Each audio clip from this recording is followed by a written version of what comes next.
Dalam berbisnis, Abdurrahman bin Auf memiliki konsep yang berbeda dengan sebagian besar para pelaku usaha di zamannya. Dia bukan sekadar mencari untung semata, tapi keberkahan. Abdurrahman bin Auf merupakan orang terkaya di masa Rasulullah Shallallahu Alaihi Wasallam. Dia merupakan salah satu sahabat yang dijanjikan masuk surga. Dia memiliki latar belakang sebagai pengusaha. Seperti yang pernah dikisahkan oleh Ustadz Adi Hidayat, masa awal hijrah ke Madinah, Abdurrahman bin Auf diketahui hanya memiliki pakaian. Tapi 3 bulan kemudian, dia menjadi orang terkaya nomor 3 di Madinah. Bahkan, kapaknya pun terbuat dari emas. Menurut Ustadz Adi Hidayat, orang kaya itu ada 3, yang pertama adalah kaya, yang kedua kaya banget, dan yang ketiga kebangetan kaya. Abdurrahman bin Auf ini adalah orang yang kebangetan kaya. Dalam video ini saya akan paparkan cara berbisnis ala Abdurrahman bin Auf sampai menjadi pengusaha sukses yang kaya raya di masa itu. Yang pertama, tidak cari keuntungan yang banyak. Saya tidak mau mencari keuntungan yang banyak. Itulah kata-kata yang disampaikan Abdurrahman bin Auf ketika berbisnis. Abdurrahman bin Auf lebih memilih mendapatkan keuntungan yang sedikit. Keuntungan yang kecil, tapi dengan volume penjualan yang besar. Dalam berbisnis, keuntungan Rp10, tapi dalam jumlah penjualan yang banyak itu lebih baik untuk diperoleh, daripada mendapatkan keuntungan Rp100.000 tapi hanya terjual satu produk. Ketika mulai berbisnis, perlu diperhatikan apa yang dilakukan oleh Abdurrahman bin Auf. Yakni menjual produk dengan harga murah dan keuntungan kecil, tapi berorientasi pada volume penjualan yang banyak. Jika dilakukan secara konsisten, maka pebisnis akan mendapatkan keuntungan yang besar dari perputaran produk dagangnya. Prinsip yang kedua adalah transaksi tunai dan hindari kredit. Jika satu produk dagang laku dengan keuntungan Rp100, dan satu produk lainnya melalui kredit dengan keuntungan Rp1.000.000. Pebisnis sebaiknya memilih keuntungan kecil secara tunai, daripada keuntungan Rp1.000.000 dengan cara dicicil. Seperti Abdurrahman bin Auf yang dikenal memiliki kecepatan dalam likuiditas. Sebab, perputaran uang penting untuk menjadikannya kembali sebagai modal untuk penambahan produk dagang berikutnya.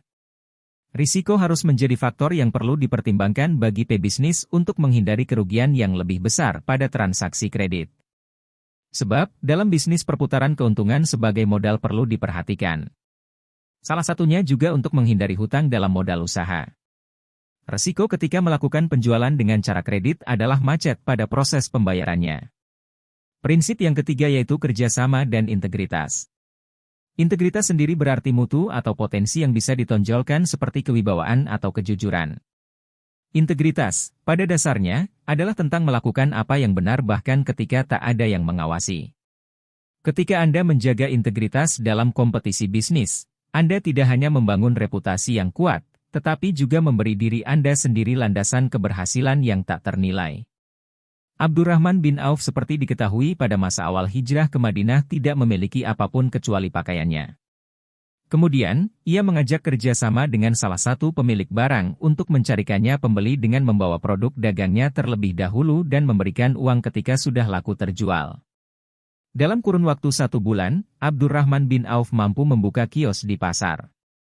Hingga bisnisnya berlanjut ke bisnis properti. Ia melakukan kerjasama dengan pemilik lahan untuk membangun sebuah pasar baru, dengan perjanjian modal yang berasal darinya. Ini sistem kerjasama bagi hasil. Saat pasar selesai dibangun pun mereka tidak menetapkan biaya sewa kios, melainkan pedagang boleh membayar seikhlasnya. Integritas inilah yang membuat Abdurrahman bin Auf mendapatkan kesuksesan bisnisnya. Berorientasi pada pasar menjadi prinsip keempat dalam berbisnis. Keputusannya dalam berbisnis, ia selalu mencoba memahami terlebih dahulu apa yang menjadi kebutuhan dan keinginan dari konsumen. Kejelian dalam melihat peluang inilah yang pada akhirnya ia memutuskan untuk membangun sebuah pasar baru. Di mana pasar lama pada saat itu dalam kondisi kumuh yang menimbulkan ketidaknyamanan. Melihat adanya peluang ini ia memutuskan untuk membuat sebuah pasar lama. Terbukti, pasar baru yang dibangunnya ini ramai oleh calon pedagang yang akan menempati lapaknya. Prinsip yang kelima mencari berkah bukan sekedar mencari untung. Prinsip ini yang menjadi pegangan teguh bagi Abdurrahman bin Auf dalam berbisnis. Saat itu ia memutuskan untuk membeli seluruh kurma busuk yang ada di Madinah. Kaum muslim saat itu sedang berjihad dengan ikut serta dalam perang Tabuk. Namun, dengan kejadian perang itu, mereka terlambat untuk memanen kurma di kebun mereka. Abdurrahman bin Auf yang melihat kondisi memutuskan untuk membeli semua kurma busuk yang terlambat dipanen di Madinah. Tujuannya untuk meringankan beban kerugian para petani kurma umat Muslim. Beberapa waktu kemudian datang utusan dari Yaman yang mencari kurma busuk sebagai bahan obat-obatan.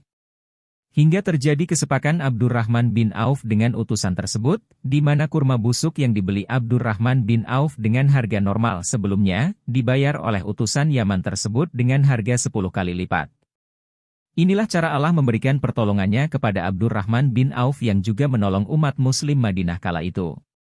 Mencari keridhaan Allah, keuntungan langsung didapatkan dengan berlipat ganda.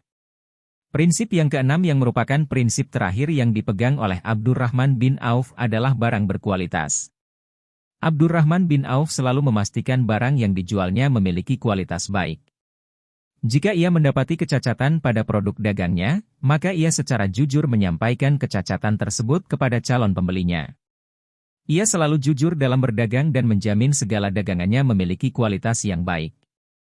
Ini akan menimbulkan rasa kepercayaan dari pembeli kepada penjualnya. Sehingga menjadi kemudahan dalam proses pengembangan bisnis. Uang tidak hanya salah satu modal yang perlu kita siapkan. Melainkan integritas dan kepribadian juga penting dimiliki oleh setiap bisnis untuk kemudahan perkembangan usaha. Itulah cara bisnis dari sahabat Nabi yang memiliki kekayaan luar biasa. Semoga beliau bisa menjadi inspirasi bagi pebisnis saat ini yang tertarik untuk mencontoh Abdurrahman bin Auf.